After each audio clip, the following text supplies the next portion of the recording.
Imagine living somewhere so cold that breathing the air can hurt, where winter temperatures fall below -50 degrees Celsius, where cars are left running for hours because if you turn them off, they might never start again. This is one of the coldest inhabited places on Earth. And surprisingly, the biggest challenge isn't the cold, it's food. Because in a place where almost nothing grows and winter lasts most of the year, survival depends on what ends up on your plate. And some of it may surprise you.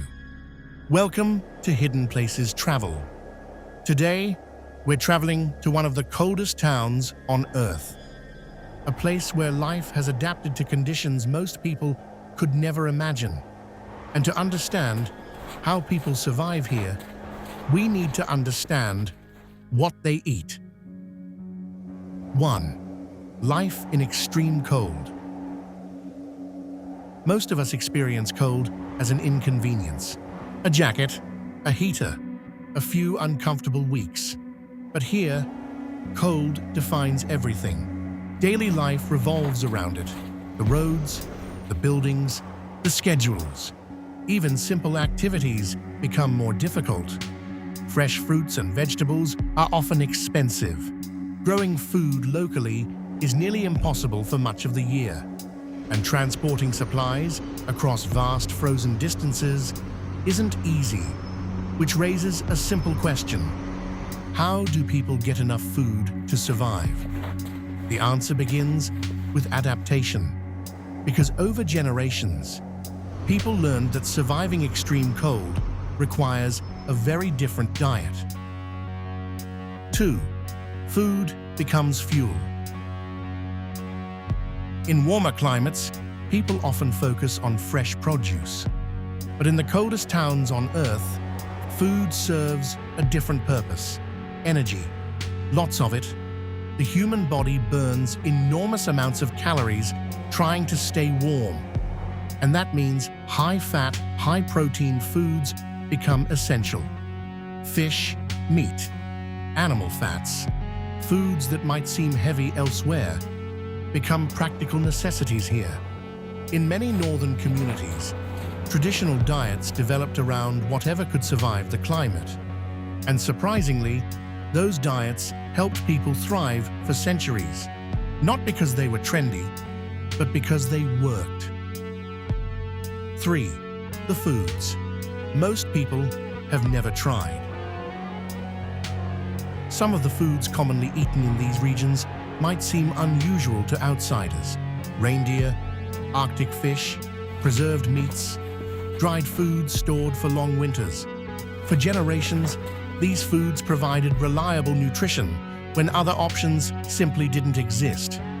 And while modern supermarkets have arrived in many places, traditional foods remain an important part of daily life, not just because of necessity, but because they are deeply connected to local culture and identity.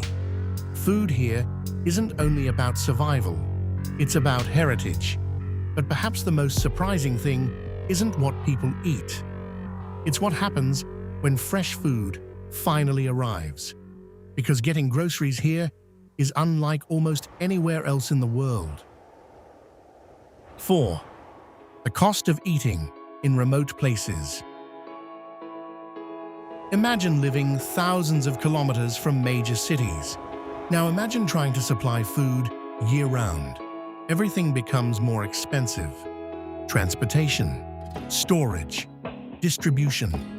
A simple item that costs very little elsewhere can become surprisingly expensive. Fresh produce often travels enormous distances, and when weather conditions worsen, supply chains can become even more difficult. For many families, careful planning is simply part of life. Food isn't something taken for granted. It's something valued. 5. What this teaches us. It's easy to look at places like this and focus only on the extreme weather. The ice, the snow, the freezing temperatures. But the real story is human adaptation. People find ways to thrive almost anywhere, even in places that seem impossible. And food tells that story better than almost anything else, because every meal reflects generations of learning, generations of survival, and generations of resilience. The world's coldest towns aren't just places of extreme weather. They're places of ingenuity, places where people have learned to adapt to conditions that challenge almost every aspect of life. And perhaps that's what makes them so fascinating. Not the cold itself, but the people who learned how to live with it. If you enjoyed this video, don't forget to like and subscribe for more hidden places, cultures, foods, and lifestyles from around the world. And tell us, could you live in one of the coldest towns on Earth?